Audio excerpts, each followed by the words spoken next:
नमस्कार। भारत राइजिंग के brand new podcast में आप सभी का स्वागत है। ज्ञानवापी मंदिर या ज्ञानवापी मस्जिद, ये एक कंट्रोवर्सी है, ये रियलिटी है, ये क्वेश्चन मार्क है और इसी के ऊपर आज का हमारा पॉडकास्ट है। हमने इस टॉपिक के ऊपर डिटेल्ड रिसर्च की है और कुछ ऐसे तत्व रखने की आपके सामने कोशिश की है जिससे आपको पता चल जाएगा एंड में कि क्या ये ज्ञानवापी मंदिर है या ज्ञानवापी मस्जिद है। इसके पीछे की हिस्ट्री, अंडरस्टैंडिंग, क्लैरिटी और इससे जुड़े हुए बहुत सारे ऐसे एस्पेक्ट्स जो हम भारतीयों को नहीं पता है और हमें पता होना चाहिए, चाहे हम हिंदू सभ्यता से हो या हम हिंदू सभ्यता से नहीं बिलोंग करते हो। इस टॉपिक में बहुत इंटरेस्टिंग बातें हैं जो हम आपके सामने लाने वाले हैं। तो चलिए आज का पॉडकास्ट शुरुआत करते हैं। हमारे सामने हमारे एक्सपर्ट सत्यम बैठे। सत्यम, जय श्री राम, या मैं कहना चाहूंगा जय भोले बाबा की। ज्ञानवापी मंदिर का ये पहला क्वेश्चन, ज्ञानवापी मंदिर पॉडकास्ट का या ज्ञानवापी मस्जिद पॉडकास्ट का ये पहला क्वेश्चन है कि सबसे पहले तो हमें ये बताइए ज्ञानवापी वर्ड का मीनिंग क्या है। नमस्ते रविश। नमस्ते सत्यम। जय श्री राम, हर हर महादेव। श्री राम, हर हर महादेव। ज्ञानवापी शब्द का शब्दशः अर्थ है ज्ञान मतलब नॉलेज और वापी मतलब कुआं, जो नॉलेज का कुआं है। तो ज्ञानवापी जो मंदिर है वहाँ पे एक वेल है, उसको ज्ञानवापी कुआं बोलते हैं। Okay okay. तो ज्ञानवापी तो काशी में है, तो काशी एज अ सिटी का क्या इंपॉर्टेंस है, क्या कनेक्शन है इस इंसिडेंट को लेके? जैसे हमने न्यूज़ में बहुत रिसेंटली देखा है और कुछ सालों से हमने देखा है कि एक दिखने से तो किसी को भी यही पता लगेगा कि ये एक हिंदू सनातनी मंदिर या फिर एक हिंदू मंदिर का स्ट्रक्चर है और इसी स्ट्रक्चर के ऊपर एक जबरन और एक कम्युनिटी का धर्मस्थान बनाने की कोशिश हुई है और वो कोशिश सफल भी हुई है और इसके ऊपर एक कंट्रोवर्सी बन गई है और इसलिए सुप्रीम कोर्ट में लॉयर्स जा रहे हैं, लोगों ने पिटिशंस फाइल किए हैं कि इसके ऊपर रिसर्च किया जाए और अभी एक क्लैरिटी मिली है कि ये एक मंदिर है। सो आप बताइए हमें कि काशी का क्या कनेक्शन है as a city with this particular temple. देखिए, पहले तो हम काशी शहर का महत्व समझते, तो काशी सिटी का हिंदू धर्म में, भारत के सभी धर्मों में, मानव सभ्यता के इतिहास में बहुत बड़ा महत्व है। तो हिंदू धर्म में कहा जाता है कि अयोध्या, मथुरा, माया, काशी, कांची, अवंतिका, पूरी, द्वारावती चैव सप्तेत मोक्षदायिका। तो जो 7 महत्वपूर्ण शहर हैं जो आध्यात्मिक है और मोक्षदायक है, उसमें काशी अपना महत्वपूर्ण स्थान रखती है। इसके अलावा काशी माना जाता है कि ये शंकर जी के त्रिशूल पे बसा हुआ शहर है। प्लस ये शहर का ऐतिहासिक महत्व ये है कि जो उत्तरापथ और दक्षिणापथ है, उत्तरापथ कहा जाता है जो बंगाल से लेके पेशावर, जो आज के डेट में पाकिस्तान में है, और यहाँ से सेंट्रल एशिया जाता था। तो ये महाभारत कालीन ट्रेड रोड है, तो इसको उत्तरापथ कहते हैं। और दक्षिणापथ कहते हैं जो अयोध्या से लेके नीचे तमिलनाडु तक आता है। तो ये दोनों का जो क्रॉसिंग पॉइंट है वो काशी है। इसलिए जो सारे भारत के धर्म में इनका प्रचार प्रसार काशी से ही हुआ। तो काशी एक ऐसा सेंटर था जहाँ पे इंडिया के सभी हिस्सों से लोग आते थे, जहाँ पे विचारों का आदान प्रदान होता था। तो ये अध्यात्म का शहर है, प्लस ये ट्रेड रूट को क्रॉस भी करता है शहर। इसके अलावा अगर आप देखेंगे तो मार्क ट्वेन जब इंडिया आए थे ब्रिटिश काल में, Mark Twain the famous author, yes, तो उन्होंने लिखा था कि Kashi is older than history. Kashi is older than history. हाँ, so Kashi is the only city or one of the only city which has been in continuously inhabitation।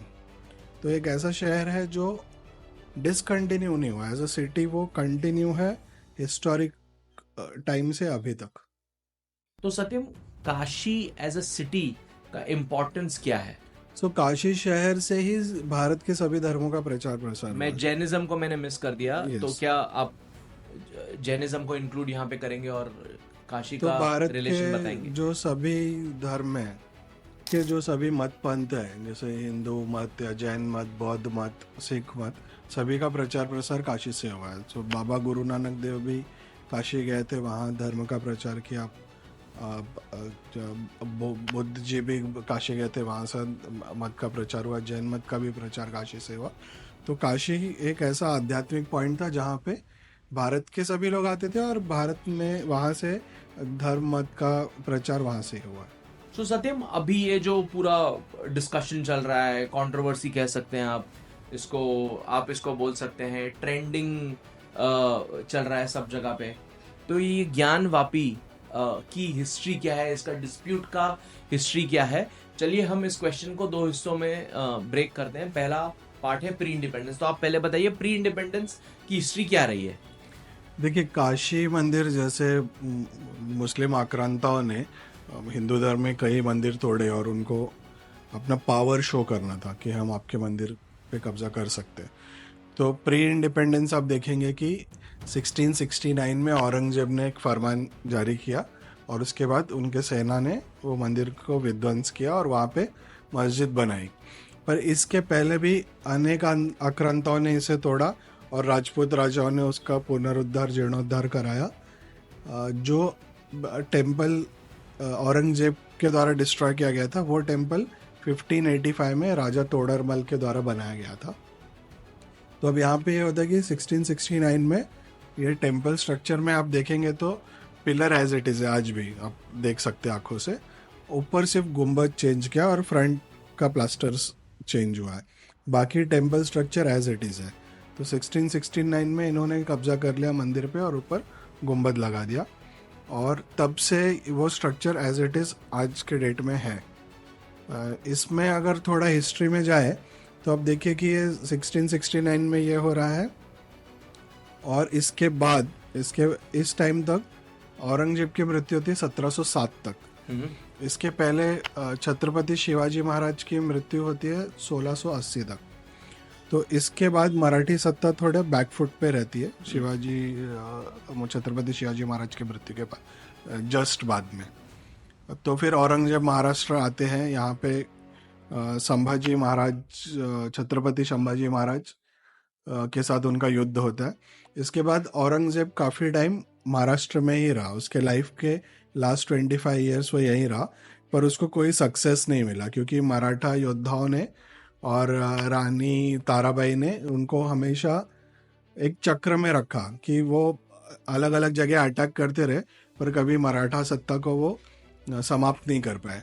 तो Aurangzeb frustrate होके finally उसकी मृत्यु महाराष्ट्र में हो जाती है, तो औरंगाबाद में, if I'm not wrong। Yes, तो वो बरीड है वहाँ पे, जिसको हम अभी छत्रपति संभाजी नगर के नाम से जानते हैं। राइट। तो उसके बाद आप देखिए फिर मराठी सत्ता का उदय वहाँ होता है और फिर मराठी सत्ता दिल्ली काबिज हो जाती है। तो ये ऑलमोस्ट पावर में आ जाते हैं 1740 के आसपास। तब यहाँ पे मल्हारराव होलकर जो बड़े सेनापति थे, जिनका हेडक्वार्टर इंदौर था, तो इन्होंने प्रपोजल दिया था काशी के टेम्पल को रिबिल्ड करने के लिए। पर वहाँ पे जो सामाजिक नेता थे, ब्राह्मण थे, उनका कहना था कि अगर आप टेम्पल रिबिल्ड कर भी लेते हैं तो यहाँ पे हमको प्रोटेक्शन चाहिए, नहीं तो वापस से अटैक होगा। तो उस टाइम ये जो टेरिटरी थी ये शुजा-उद-दौला अवध के नवाब के अंडर थी, पर वो एग्री नहीं हुआ। ये वही कैरेक्टर है, if I'm not wrong, जिनका कनेक्शन बैटल ऑफ पानीपत के साथ है। नहीं, बैटल ऑफ पानीपत में फिर सिराजुद्दौला है, तो वो यहाँ का अवध इसका नवाब था, कलकत्ता का। तो अभी आप देखिए कि यहाँ पे 1750 के बाद से काफ़ी ज़्यादा टर्बुलेंस चल रहा है।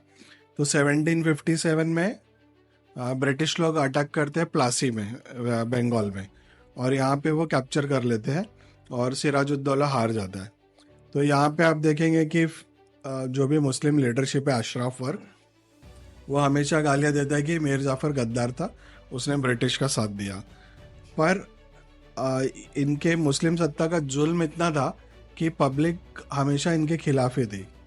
उसके अगेंस्ट आप देखेंगे कि शाह वलीउल्लाह को ये वली मानते हैं, मतलब उसको रिलीजियस सिग्निफिकेंस देते हैं मुस्लिम लोग, जबकि उसने लेटर लिखा था दुर्रानी को, ये जो अफगान का इन्वेडर था, तो जिसने लेटर लिख के बुलाया उसको कि आप इन्वेड करो और दिल्ली को कैप्चर करो, नहीं तो यहाँ पे हिंदू राज हो जाएगा। तो 1757 में ब्रिटिश लोग आ जाते हैं प्लासी में। 1758 में मराठा सत्ता अटक तक कब्जा कर लेती है। तो जैसे कहा जाता है कटकते अटक, तो कटक से अटक, कटकते अटक, हाँ मराठीमध्ये आहे। हाँ, कटकते अटक जरीपटका। तो ये जो इनका फ्लैग था पेशवा का, जरीपटका बोलते हैं उसको, बैटल फ्लैग। तो यहाँ पे कंट्रोल हो जाता है अटक, which is natural boundary between India and Afghanistan. Okay. तो यहाँ पे Kabul river meets the Sindhu नदी। ओके। और कटक है जो आज उड़ीसा में है। तो वहाँ ये पूरा मराठा कंट्रोल के अंडर था। तो 1758 में मराठा कंट्रोल यहाँ तक हो गया है। दिल्ली भी मराठा इन्फ्लुएंस के अंडर है। फिर यहाँ पे अटैक होता है अहमद शाह अब्दाली, जो दुरानी बोलते हैं जिसको, अफगान लोग। फिर 1761 में पानीपत का बैटल होता है। यहाँ पे मराठा के जो मेजर सेनापति थे उनकी मृत्यु हो जाती है। तो उसके बाद फिर मराठी सत्ता अस्थिर रहती है। मतलब विश्वास राव और आप उन सब की बात कर रहे हैं। यस। तो इसमें if I am not wrong, ये बाजीराव और मस्तानी का जो बेटा था, आई थिंक वो उसकी भी, ये भी एक कंट्रीब्यूटर थे इसमें, और इनकी भी डेथ हो जाती है। राइट। तो इसमें जो मेजॉरिटी लीडर थे वो सभी ने पार्टिसिपेट किया था। तो अभी 1761 में मराठी सत्ता का काफ़ी लॉस होता है पानीपत वॉर में। और इस टाइम पे ही प्लासी में ब्रिटिश ऑलरेडी आ चुके। तो यहाँ से आगे जो पूरा कंटेस्ट है विद इन इंडिया, तो it is Anglo Maratha war, और या तो फिर ये एंग्लो सिख वॉर होता है। तो ये 3 पावर सेंटर्स है जिनका आपस में फाइट हो रहा है। तो this continues for very long period of time. तो इस टाइम पे फिर टेम्पल कंस्ट्रक्शन और ये सब पे कभी फोकस आया ही नहीं। तो और उसके बाद जब से ब्रिटिश कंट्रोल आ गया, तो ब्रिटिश का था कि ये उनको सिर्फ स्टेटस को मेंटेन करना था, तो जो चल रहा है वो चलने दो। तो अभी जो टेम्पल है ये किसने बनाया है? सो अभी जो हम दर्शन करते हैं काशी विश्वनाथ में जाके, तो ये मंदिर 1780 में पुण्य श्लोक अहिल्याबाई होलकर जी ने बनवाया। तो इनका शासन हेडक्वार्टर अगेन इंदौर था, और इन्होंने भारत के कई मंदिरों का जीर्णोद्धार किया, और ये अनन्य शिव भक्त थी, और उन्होंने अपने प्रयत्न से काशी विश्वेश्वर की पुनर्स्थापना की। तो अभी जो भी मंदिर में हम अभी काशी में दर्शन करने जाते हैं, ये अहिल्याबाई जी द्वारा बनाया गया। तो अहिल्याबाई होलकर ने जैसे सोमनाथ का मंदिर भी बनाया है, वैसे काशी विश्वनाथ का के पुनर्निर्माण में भी उनका बहुत बड़ा योगदान है। यस। सत्यम, ये तो आपने बता दिया इंडिपेंडेंस के पहले क्या हुआ था। अब इंडिपेंडेंस के बाद की कहानी हमें बताइए। सो इंडिपेंडेंस के बाद देखेंगे तो यहाँ पे कोई हलचल नहीं है, क्योंकि एक काशी विश्वनाथ मंदिर है जो अहिल्याबाई जी द्वारा बनाया गया है, वहाँ लोग दर्शन कर रहे हैं।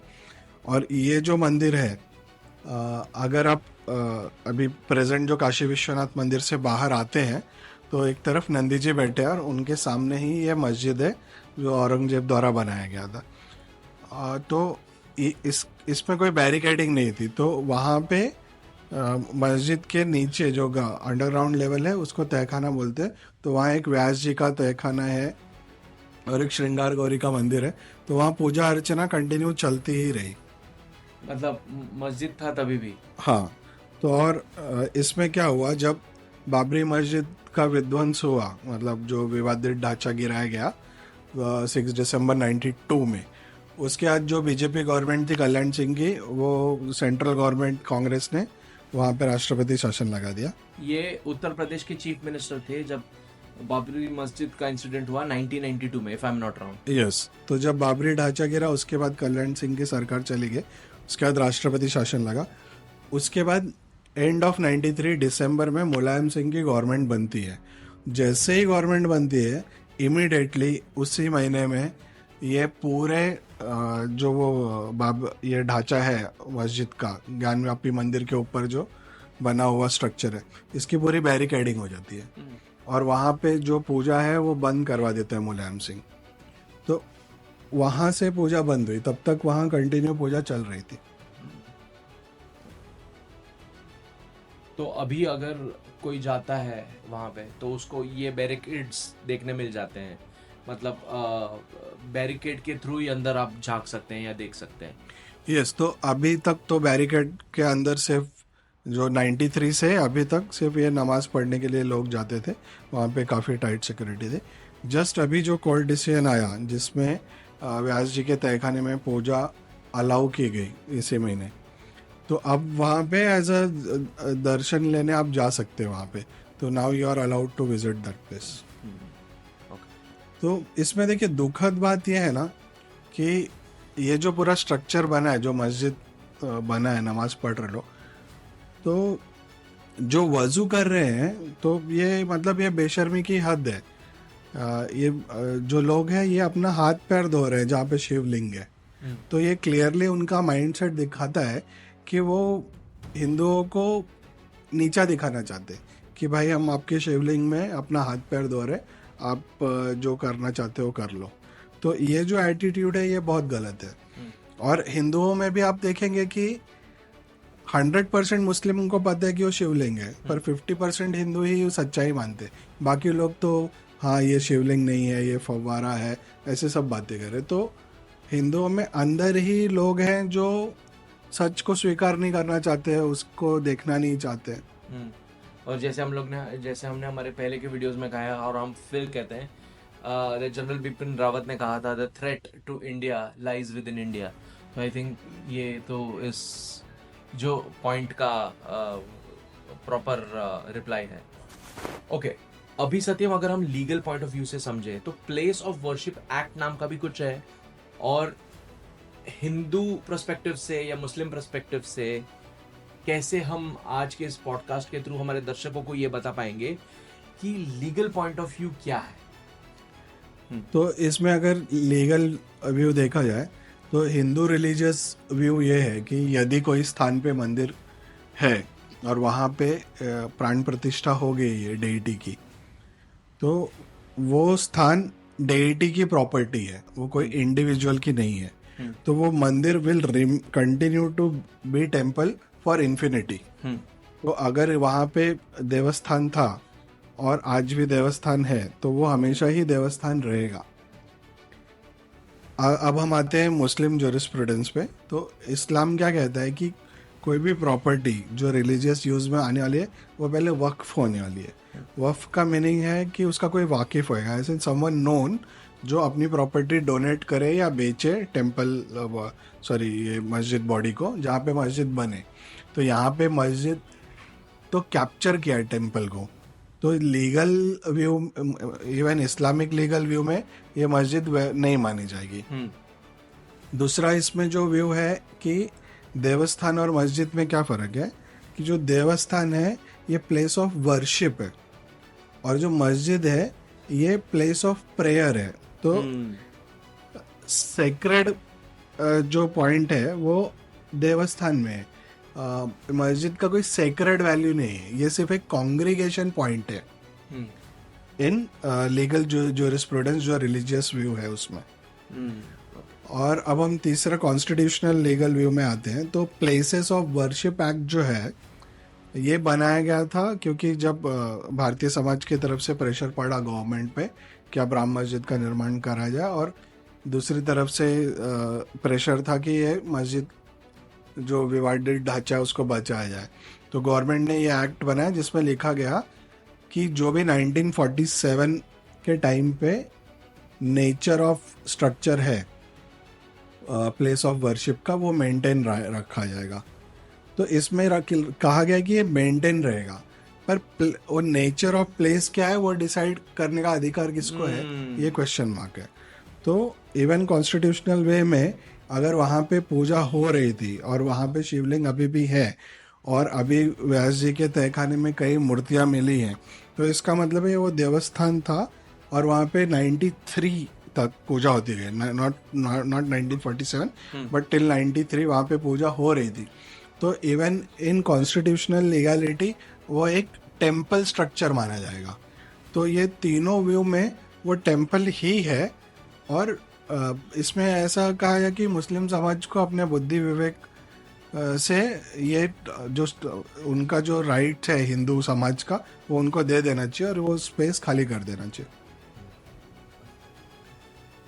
तो अगर आज का पॉडकास्ट आपको दो शब्दों में या दो सेंटेंसेस में कंक्लूड करना है, आप क्या दो सेंटेंसेस से कंक्लूड करेंगे? अगर हमें किसी कम्युनिटी को कोई मैसेज देना है, चाहे वो भारत के हिंदूज हो, भारत के मुस्लिम्स हो, या कहीं पर भी दुनिया में बैठे हुए हिंदू मुस्लिम्स या कोई भी कम्युनिटी को, तो ज्ञानवापी मंदिर का जो ये पूरा हमने आज पॉडकास्ट बनाया, उससे रिलेटेड अगर आपको कुछ कहना है तो आप कह सकते हो।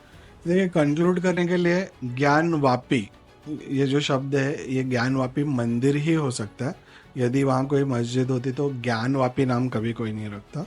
दूसरा, हिंदू धर्म में वर्शिप होता है, ठीक है, तो ये प्लेस ऑफ वर्शिप है जिसका सेक्रेड वैल्यू है, और वो काशी की सेक्रेड वैल्यू है।